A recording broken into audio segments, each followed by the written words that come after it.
Hello, my name is Remington. Today I want to make a video sharing my experiences moving to Germany from the United States. I moved to Germany from the United States in 2007.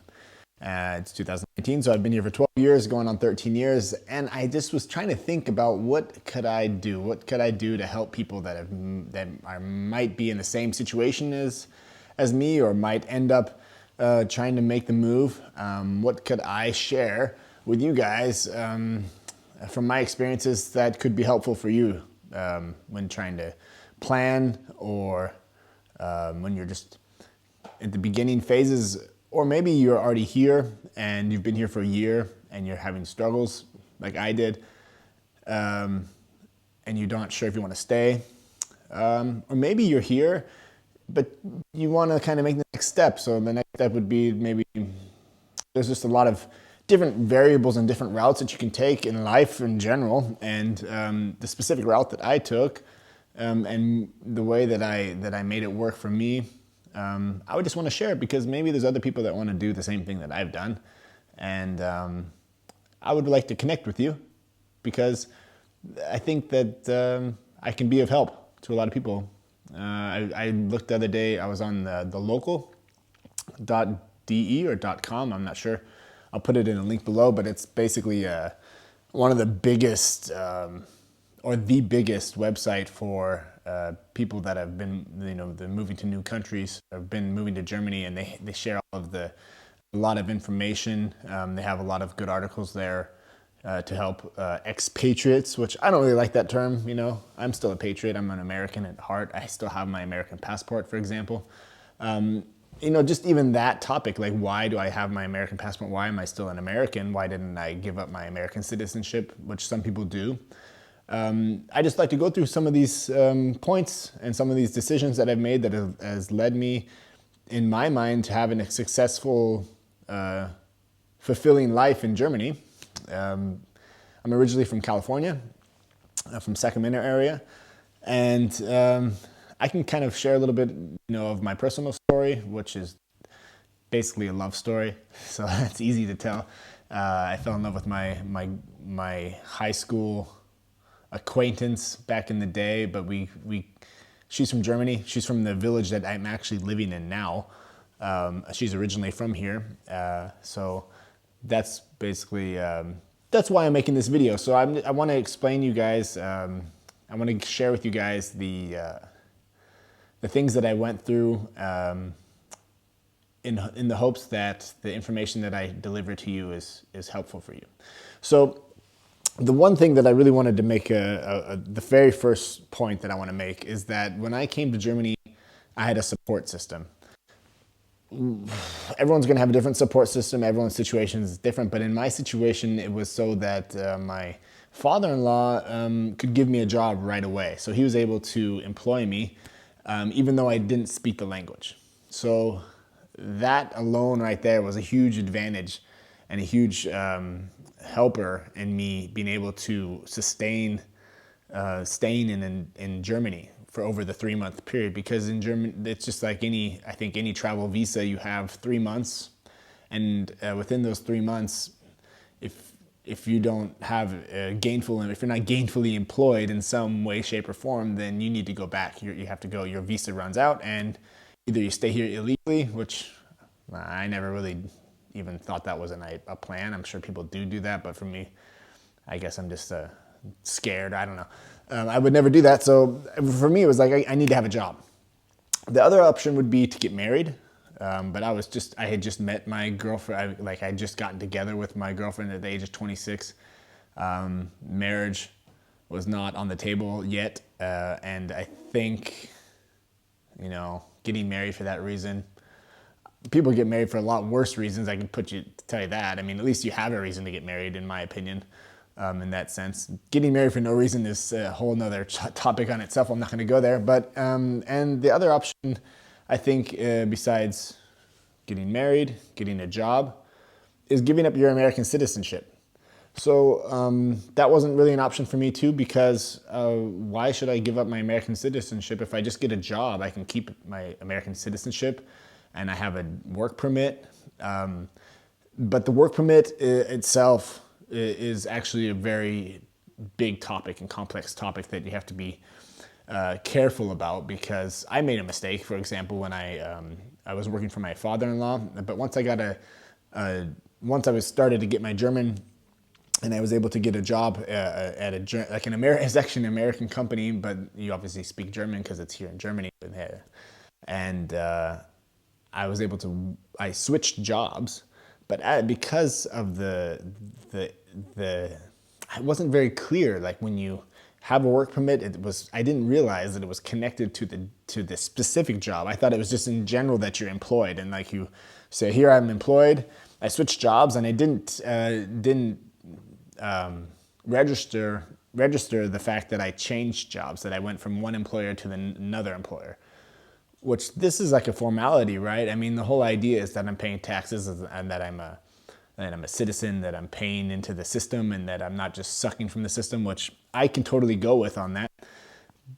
And logically, I sat there. I remember sitting there in the offices in Hamburg with my wife together, or now my wife, but my girlfriend at the time, and they basically threw the book at me and said, no, you need to go back to the United States, because you, for the last 6 months, have been illegally staying here in Germany, because I didn't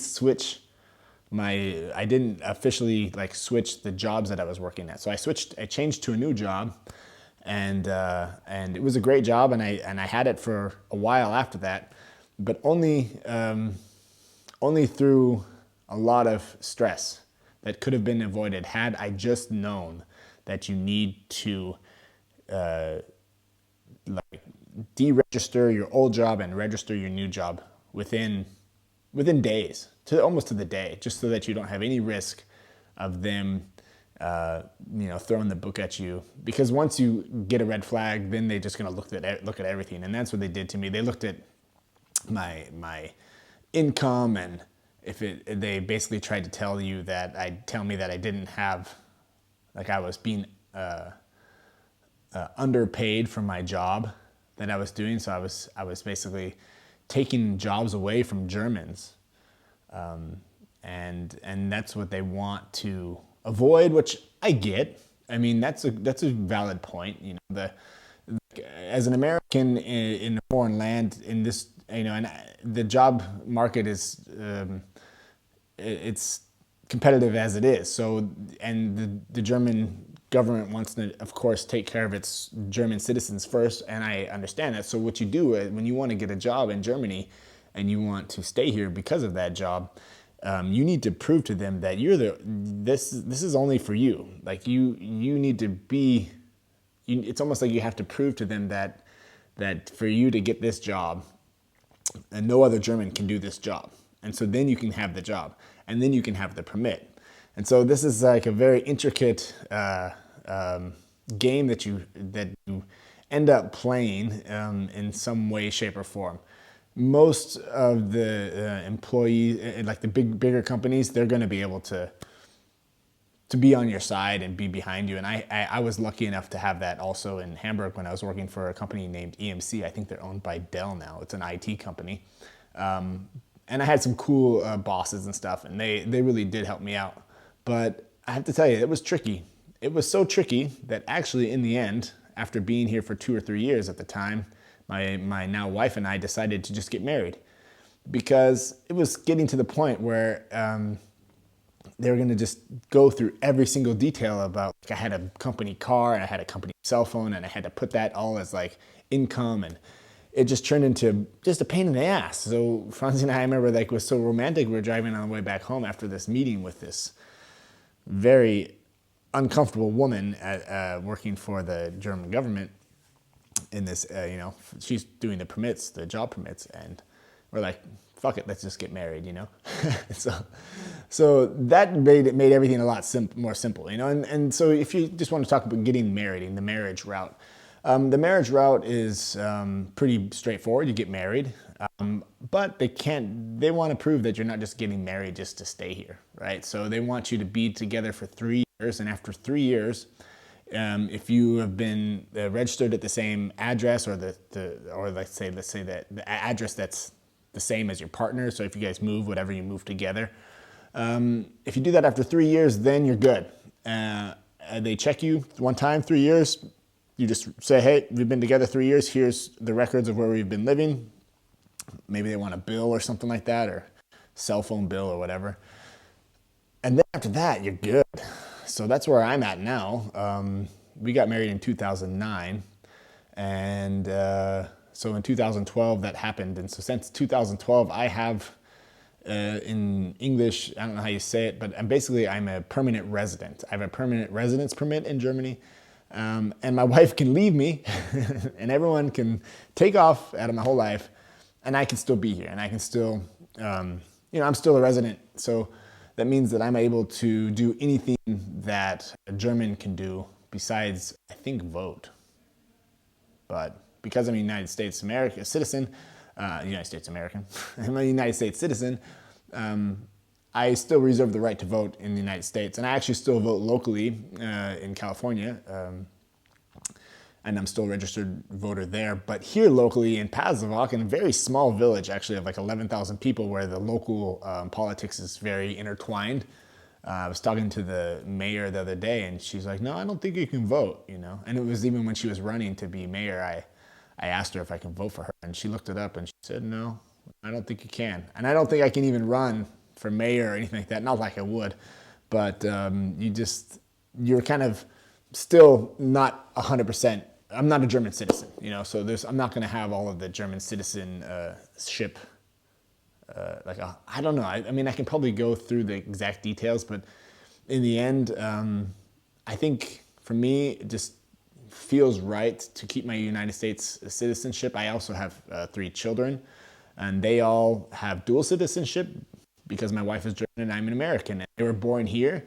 I do have to go to the embassy with them and get them a passport at the age of whatever. I think it's before the age of 8. I have to actually literally get their citizenship, which belongs to them, but you have to still do it before the age of 8.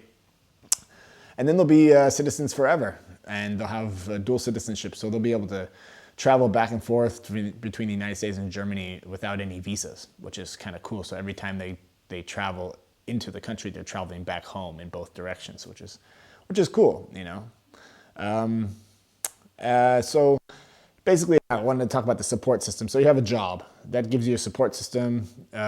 If you get the job by yourself, like I said, the language is going to be a barrier there, I think, because the fact that I was able to get a job without the language was more of a support system thing. It was a nice thing. It was a lucky thing that I had from my father-in-law, that he was able to employ me under his business and give me 6 or 7 months just to get my feet wet. I thought it would take me about 6 months to get the language. It ended up taking me about 18 months to really be able to speak the language, which I would say fluently, but even back then, like fluently, perfect German, never gonna get it.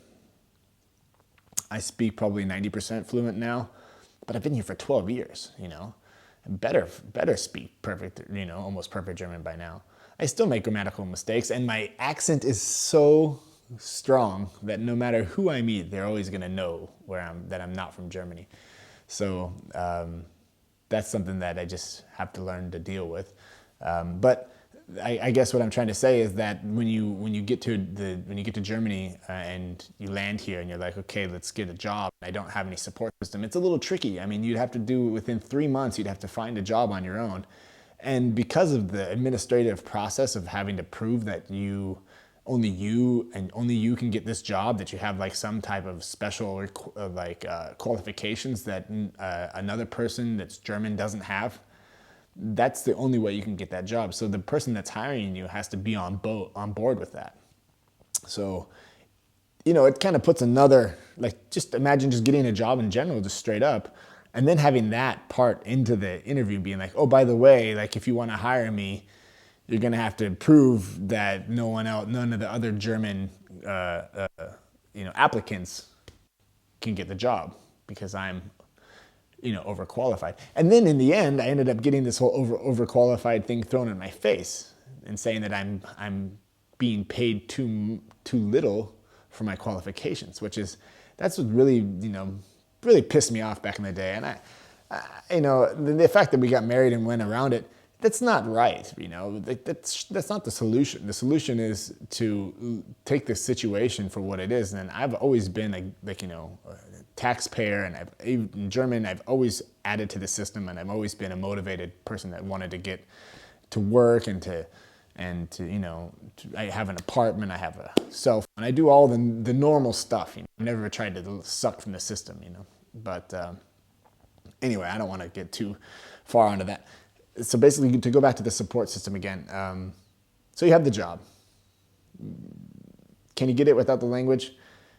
I know an American guy that came out in the last couple of years to the same village, actually, coincidentally. I should have him. I have a podcast. I'll probably have him on here so we can kind of talk about it, together. He became an English teacher. So that's a good way of doing it. English is also his mother tongue. For him, it was a little trickier. I don't know, for some reason, he had to, instead of getting like a job from right off the bat, he went right into being supported by Germany. So because the German government will support you here, and they'll be like, well, you don't have a job, we're going to give you a base income. That's why our taxes are so high here in a lot of ways. But, he was also motivated. So what they asked of him, though, which I never had this issue because I always had a job because of my father-in-law, but because he didn't have that, he had to go to and take German language tests. And it's kind of like a cultural integrational language test. There's a whole, I have to put the links in there because I never did that, so I don't really know exactly what they are, but I think it was something like the B1, B2. Anyway, there's this certain rigorous test, hard tests that you have to pass in order for you to maintain your status as like a resident, even though you don't have a job. But for him, it was important because he was able to then, once he passed those tests, he was able to focus on passing the test because he doesn't have a job, right? So that's your job, learn German, which is cool. It's a cool thing that the government says, okay, you're here, you got to integrate yourself into it. If you're going to do that, if you're going to integrate, then we'll give you the time to do that. And then it's easier to get a job because you're fluent in the language, or you can at least speak 60, 70% German. You can talk to your colleagues, you can apply for jobs. And so he started working for a school, like a local school, and he's the English teacher there, which he has to speak German because the kids speak all German. So he has to say, good morning, welcome to my class, blah, blah, blah, blah, blah. I don't really know. I let him talk about it. But so that was the way it's from my perspective, I saw that from the outside, that's another way to do it. Marriage is the other way. Like I said, the 3-year thing. And the other way, the coolest way, like if I was to do it again, or if I could help anybody the most right now in the position that I'm in now, would be to do it by starting your own business, right? Because then you can work for yourself. How do you do that? How do you do that in Germany? How do you, as an independent businessman in the United States, make the conscious decision to say I want to come to Germany or I want to branch out my business into Germany? What kind of things I'm going to have to go through to make that work? And that's a trick. It's tricky. It's very similar, but the language barrier is going to be there, and the legal system, although it's similar, also has these. It's because it's a legal system. It's going to have small differences and intricacies. Tax law is different. Well, it's always going to be different. There's just so many. I don't know, you know tax law. Just think about a book. I remember in the studies that I did here in Germany, I have an accountant degree here. It's not like a degree, like a 4-year degree. It's like a business qualification diploma, I guess you would call it. It's an 18-month program, and it's all in German, and I did it, and I passed it, luckily, barely by the skin of my teeth. I learned tax laws and business law, and how to do your accounting and stuff like that. And so learning that and starting my own business here, like you would start, say, an LLC in the United States. But it's straightforward, but then again, there's things that you have to pay attention to. And having then an accounting company, working with them and making sure that everything is on paper is correct. that would be another way to come to Germany. And I would just like to say right now, I'd like, if anybody is interested in that, just hit me up and I can help you just by showing you what I've done and just point you in the right direction. There's just links on internet sites. And the thing is, it'd be interesting to see how far you can get along without having a German partner. I'm there's probably people out there that already offer this service. For me, it's not about offering a service. It's more just about offering help in the situation where that I've already been in myself. So I just would do it almost, you know, I would just do it just because I think that if that's something that you're interested in, if you want to come out to Germany and you want to make it, you want to give yourself the best chances to make it work out here, and have that support system. Obviously, coming into a bigger city is something that's going to be helpful. Landing in big cities like in Berlin or in Munich or in Dusseldorf or Cologne or Hamburg, you're obviously going to have even a support system of just other expatriates, which I don't really want to use that term anymore, but other Americans basically, that have also done the same thing that I've done. I looked the other day, I saw a number, there's 170,000 Americans living in Germany right now, which just blew my mind. It's just because I live in this little village, I'm like the only one out here, so you tend to think that you're the only one. Everywhere I go, people just like, even if I speak, if I speak just a little word of English, to my kids or whatever, and we're shopping, you just get that look. So it makes you feel isolated. But actually, that would be kind of cool just to extend this video out to the other 170,000 Americans out there. Like, I would just like to get the discussion going on. There is a big discussion, and I just would kind of like to be part of this network, and share what I've been through, and what helped me to stay here. I mean, obviously I wanted to. At some point, I wanted to stay in Germany. It wasn't at the beginning though, and I realized that like after the fact, like it took me 6 or 7 months to literally make the real decision to stay here, and that was a language thing, and that actually is what ended up making language learning easier for me, because I think at some point I actually just accepted the fact that I'm here. And I didn't see it as like a difference anymore. I saw it as like something interesting and something more of a, oh, that's weird. Like, why is that? Why do you use that word? Instead of being like, oh, that word's hard, or, oh, that word is just weird, why would you say it like that? It changed around in my head to something like, oh, that's funny. Like, I wonder what you would say in English. Like why, like we say cross your fingers for good luck, and in German they say press the thumbs. Like, wow. So you sit there like the German, the English guy, the American guy is like, oh man, I crossed my fingers for you, man, you got it. And the Germans are just like, press my thumbs for you, So these cultural differences, I just kind of let them come in and open myself up to them. At that point, the language kind of comes with it. So the language itself, it's not an easy language. It's not a hard language. From what I know of languages, there's people that study languages, they can tell you that, I'm sure Arabic, for an English-speaking person, Arabic or Japanese, these Eastern languages, probably going to be a little trickier. So German in that sense it's a Germanic language, and English is also a Germanic language. So there's actually a lot of similarities. But I always feel like when Spanish comes around or something, when I go on vacation and maybe I'm in Mallorca in Spain or something, I don't really speak good Spanish at all, but it just seems like easier somehow. It just has more of a, like the same as English, it has like a melodic flow, where German tends to be very hard and abrupt. And the accent itself is, like I said, when I try and say certain German words, it just comes out with like this roar, roar, roar, which is how we speak. Especially in California, you have like this lazy R, and in German, the German R's are just so like they're almost like Spanish again, And so what happens is you feel like a buffoon when you speak the language, and it tends to kind of block you from making these connections with people, which is what we really want to do.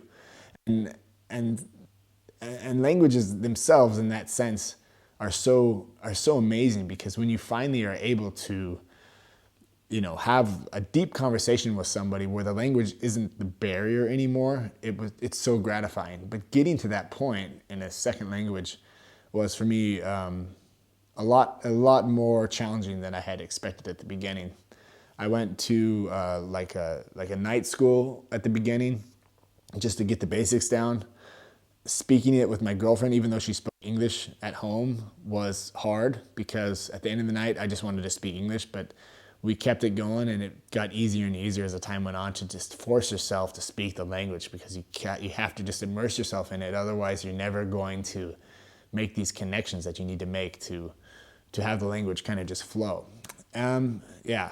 And then what else did I say? Oh, there's also the opportunity to do like private courses, which are a little bit expensive, but I think like after you've been here for 6 or 7 months and you're still fighting with it, it is probably worth it to just invest in, I don't know, 500 euros or something like that, even 150 euros, just to sit down with someone and just try and have like a conversation. One big thing that really helped me out a lot, actually, I remember now just coming to my mind at the beginning, was when I first got here to Germany and I was working for my father-in-law. I was doing labor job, right? So I just would like pack stuff from left to right and open boxes and stuff like that. And so I could put my headphones in. And what I found was I found podcasts, of course.